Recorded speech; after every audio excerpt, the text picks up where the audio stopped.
नमस्कार शिक्षक बंधू भगिनींनो, माय एज्युकेशन हेल्प चॅनलमध्ये आपले स्वागत आहे.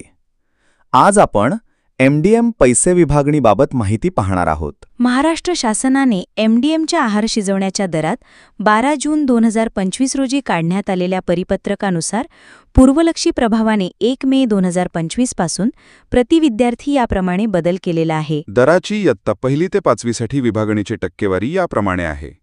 भाजीपाला 38%, इंधन 34%, पूरक आहार 28%.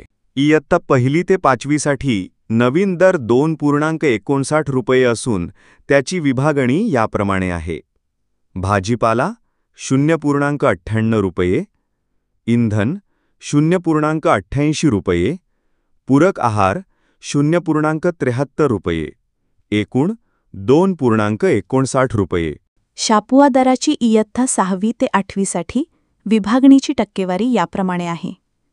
भाजीपाला 40%, इंधन 31%, पूरक आहार 29%.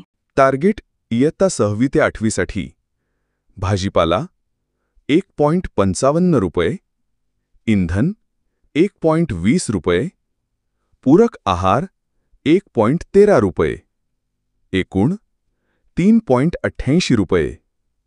तरी सर्वांनी याप्रमाणे बदल करावा. सर्वांना नम्र विनंती की माझे चॅनल सबस्क्राईब करून लाईक करण्यास विसरू नये. धन्यवाद.